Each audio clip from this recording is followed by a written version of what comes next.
Welcome to the WebMD Health Discovered podcast. I'm Dr. Neha Pathak, WebMD's Chief Physician Editor for Health and Lifestyle Medicine. Today, we're exploring the concepts of an ancient medical practice known as Ayurveda, which literally translates to the science of life. We all know that health is not just physical or mental alone. More and more, we recognize that both the body and mind weave together how we experience our symptoms. Being healthy is a whole person exercise, more than just managing one organ system at a time. That's the framework for the ancient practice of Ayurveda, a practice that tackles not just our symptoms, but also the roots of our worries, aches, and underlying conditions. In today's episode, we'll discuss how it pairs modern medical knowledge with age-old wisdom about balancing daily rhythms, emotions, and physical health. Imagine unlocking a more personalized guide for living, one that embraces everything from the spices in our kitchen to the sleep schedule that we maintain on a regular basis, while also examining how stress and past experiences influence our entire healing journey. We'll talk about why so many people, including those with chronic health conditions, are turning to integrative approaches like Ayurveda, which some might argue can be seen in some more modern scientific approaches like lifestyle medicine, rather than relying on prescriptions alone. Whether you're grappling with everyday annoyances like bloating or fatigue, or more serious health concerns like autoimmune issues, you'll hear how aligning your body's natural cues and rhythms can transform your understanding of health and well-being. First, let me introduce my guest, Dr. Siva Mohan. With an MD and background in neuroscience and behavioral change, Dr. Mohan presents a unique East-West mind-body version of Ayurveda. She guides her audience to an individualized wellness lifestyle with tools and approaches from Ayurveda, psychiatry, and functional medicine. Welcome to the WebMD Health Discovered podcast, Dr. Mohan. Thank you for having me. So I'm really excited for our conversation today. But before I jump into that, I'm curious about where your journey to Ayurveda and really sort of practicing it as part of your clinical practice started. Well, yeah, it's quite a journey that it took.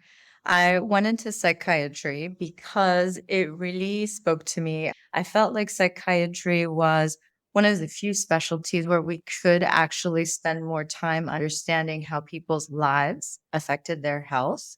And then I went on to do a master's in public health, working in international developing settings where we were really looking at social, cultural, climate, community-based factors that were affecting health parameters and designing solutions for them. So I do feel like I always had this sort of big picture understanding of I'm meant to look for root causes of disease and focus there, and that I wanted to really attend to those upstream factors before they developed into chronic degenerative, chronic inflammatory, cancerous processes, for example. And what was really interesting is that as I was on this journey, I developed many of those myself. And so I had a whole list of pretty serious diagnoses in my mid 20s. And as I was traveling in very remote places, it was the women coming to me with their indigenous healing remedies from nature that were really what was helping my symptoms. Whereas allopathic medicine was only offering me immunosuppressants and, a whole array of pharmaceuticals that really I would have to be on for the rest of my life without truly attending to root causes or having many alternatives that had less side effects, right? So that was very eye-opening for me. And that's what also drew me back to that same cultural heritage that you have of being raised in a house where my grandmother was always going to the kitchen for a natural remedy for whatever happened, and a passion to study the indigenous healing culture and practices from India. So that then led to studying Ayurveda. And I really had no idea that that would lead to an integrative platform, if you will, down the road. It was really a personal journey that led there. But Ayurveda very much is all about understanding root causes, the bigger picture, how our lives are impacting our health. So, although I just viewed it more reductionistically as a natural remedy source before, I now see that it's a very good fit for what was my original sort of drive in healing.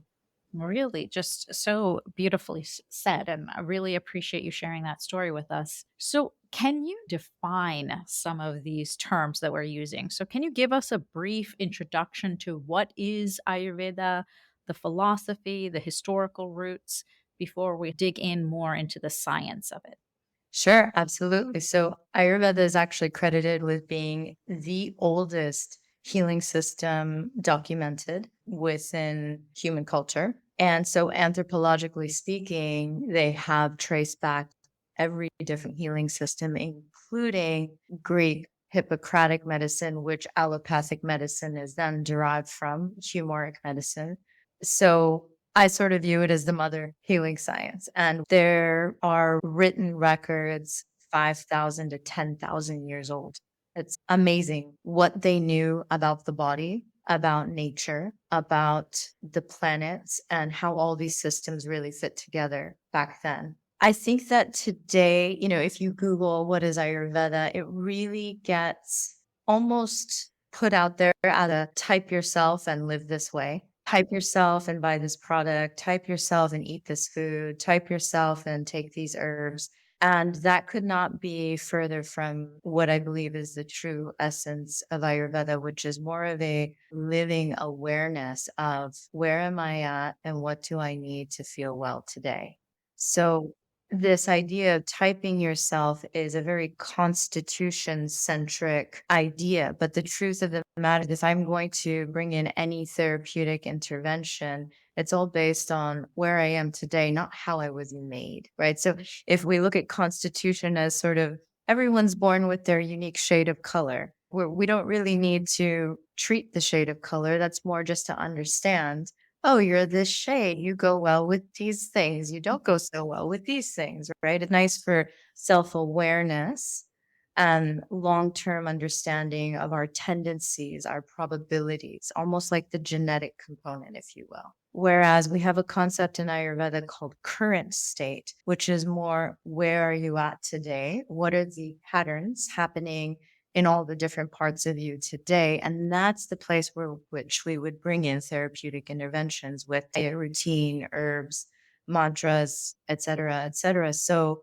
you can see why this idea of typing yourself is more of a mass marketing thing that happened that almost is one of the biggest myths now about what Ayurveda is, whereas it's really a path to self realization in and of itself. It is about learning what your patterns are and attending to them in kind with personalized approaches to shift the patterns that you want to shift and to support cultivating patterns that you want to bring in that support your unique energy ball of a being. So, listening to you, we're talking about different components of what makes you a human being in this world. So, we're talking about the physical aspects of your body, your interest in sort of psychiatry, your training in psychiatry. So, we've got the mind, brain, body, mind connection. And then there's a spiritual piece of it as well.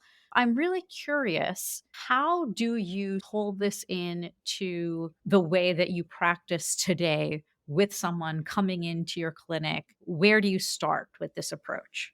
Oh, that is such a great question because this really has had to evolve over time, and there are a lot of practitioners, even in India now, when Ayurveda came back out of being suppressed by the colonial regime for 300 years, which is like 5 or 6 generations, it came back in these very westernized, sort of high tech medical institutions. And so it's almost like pulse tongue script, very allopathic in its practice and very reduced to the physical layers in India, even. And so there are many people who focus on that and they focus very much on just the physical body. For me, everything that's happening in the physical body had a root cause in either lifestyle or emotional wellness, and likely both. That's where all of our root causes are, right? So when I began my work with somebody, and I'm very unique in this because I do have the training in the psychospiritual arts with yoga, with Ayurveda, and with psychiatry. I do want to know everything that's happening in the patterns in their physical body. What's happening with your digestion, with your sleep, with your skin, which diagnoses you have, but also understanding what you have taken in through your life experience, what traumas we went through in our earlier years and what our stressors are presently all matter. They are affecting us, right? And so understanding all of that helps me then point to, okay, this pattern in the body has a root cause here with this pattern in your lifestyle. So let's simultaneously attend to the patterns in the body with natural remedies and tools and practices, but also address the root cause pattern in the lifestyle. That's when true healing happens, because otherwise, this swapping out for a natural remedy is very beneficial. Obviously, we have less side effects. We have the fact that every Ayurvedic remedy inherently includes rejuvenation. And so, if you rejuvenate a tissue system, it's going to function more optimally. So there is sort of a healing element already within the natural remedies. So that in and of itself is great and beneficial. However, if everything in lifestyle and everything in the emotional realms remain the same, we've got the nidus for the disease pattern in the body still present, and likely we'll see a recurrence of those patterns. So there is the option for symptom alleviation, but there is also the option for going deeper and addressing the root causes and removing them or shifting them. And that's what creates true healing, which we don't have that opportunity in the allopathic setting, unfortunately.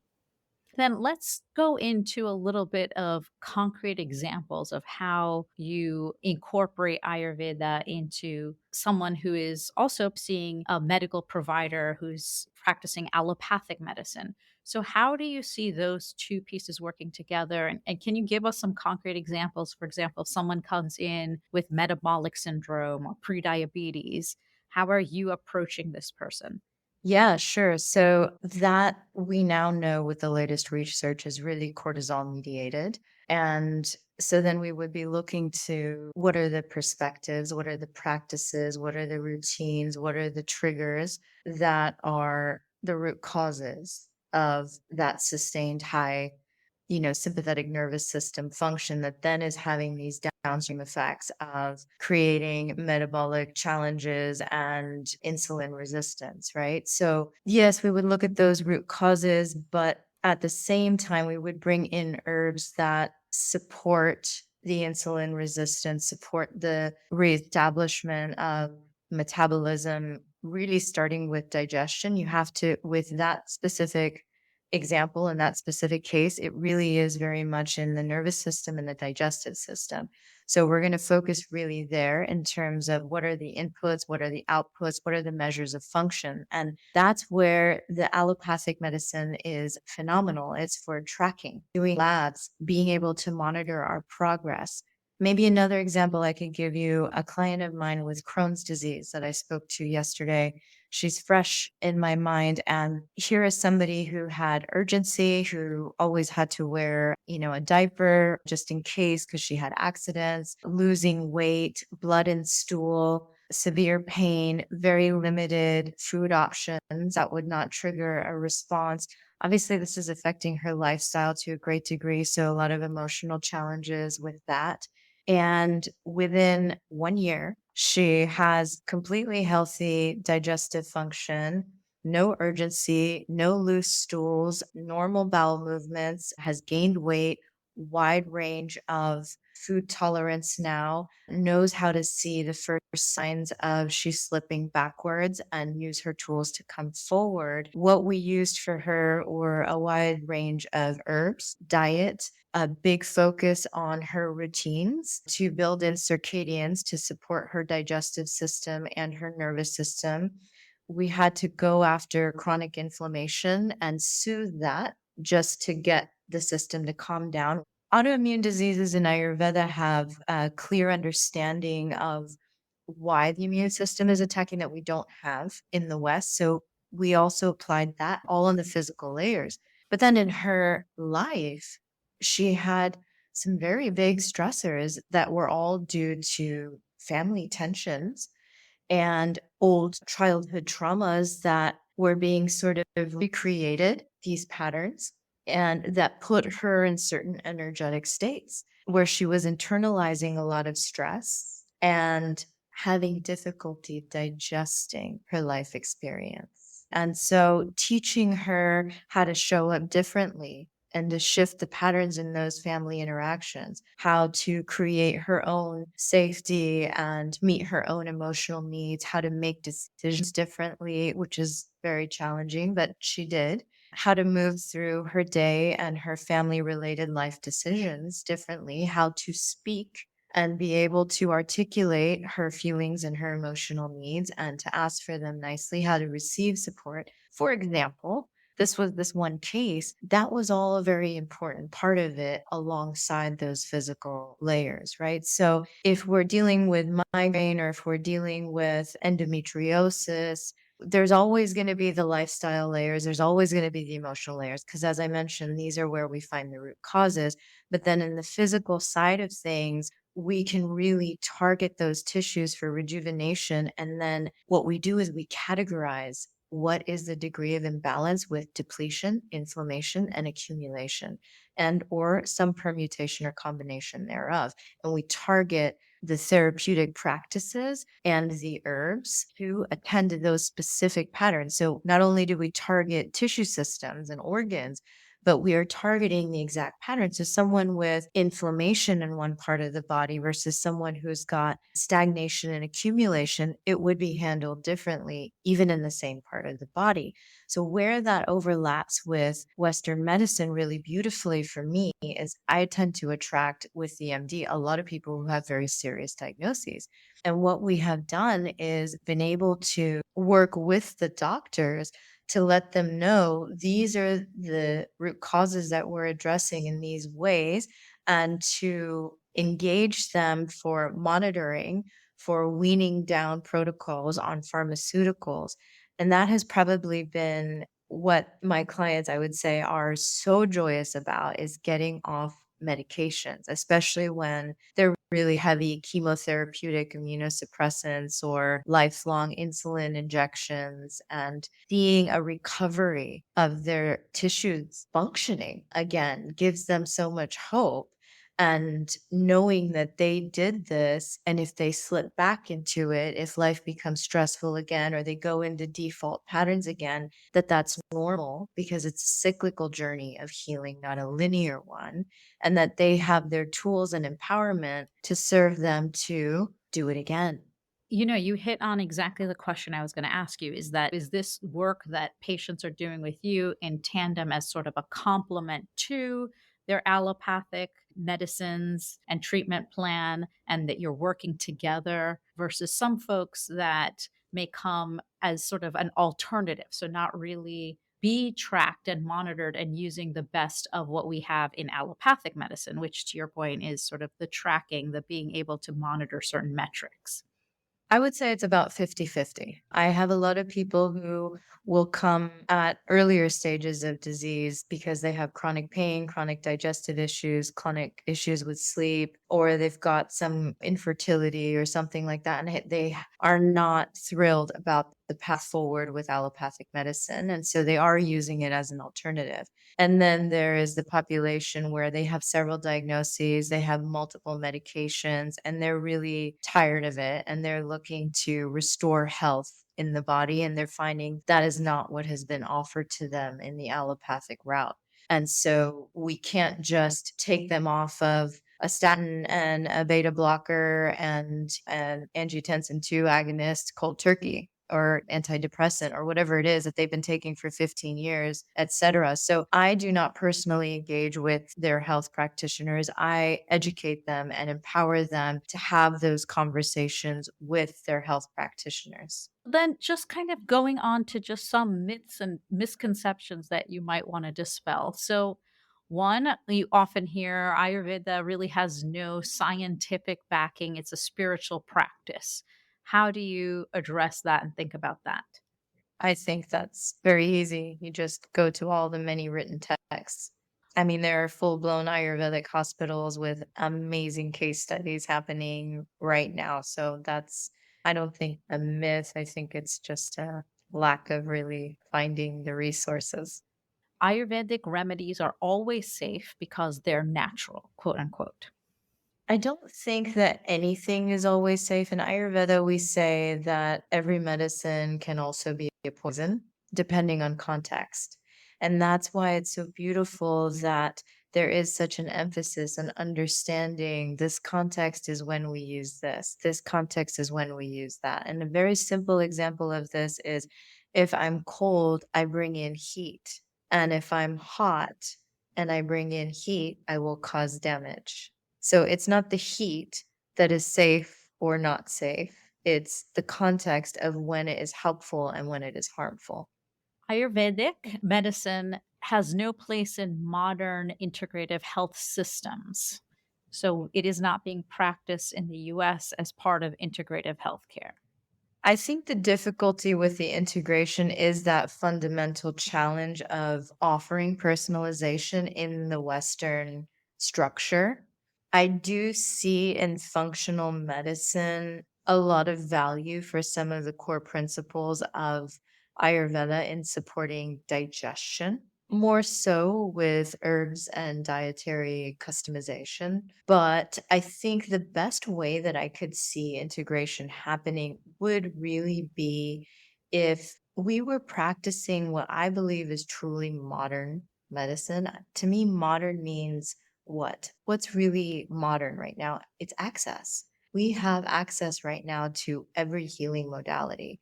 So to me, modern medicine really means that we're curating a basket of healing tools and approaches that are the best fit for whatever it is that I have going on. Because if I'm just limiting myself to allopathic, that doesn't feel like modern medicine. That's an old paradigm, right?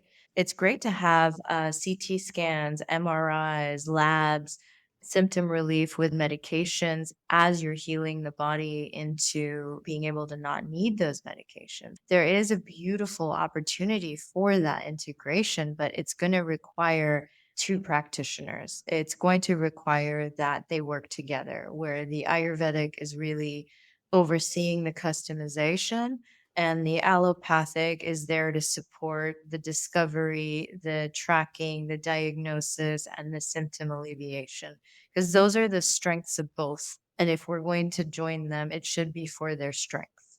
And then Ayurveda is just herbal medicine, that there's nothing more to the practice of Ayurveda than just giving herbs in different formulations to treat conditions. Well, hopefully, our conversation today already attended to this one, but absolutely not. Ayurveda is about really looking at how to live. It literally translates to the science of life, not herbs. And so it's about how to live in a way that is supporting your well being. And that could be your daily routines, that could be your emotional, well being, it could be your spiritual practices, it could be what you're eating, it could be making sure you're sharing the gifts that you're here in this lifetime to share. So many various beautiful layers, infinite layers. It is the most comprehensive healing system that I have come across on the planet. So I'd love to cede the final few moments that we have together for this episode to you. So someone that's listening that is really intrigued, wants to learn more about Ayurvedic practices, how do you suggest that they enter into learning more and potentially interacting with this science? I think both my book and my online course are accessible and applicable introduction to Ayurveda basics, the viewpoint, the beginning to chart and understand your own patterns, and the beginning to understand how to step into some lifestyle changes that would be more supportive of your own patterns, that personalization. So, reading the book or doing the online course, whichever suits, would be a phenomenal entryway. If I was just to see someone on the street and they asked me, what's one thing I could do today, to step into this way of being, I would tell them, ask yourself throughout the day, where am I at and what do I need?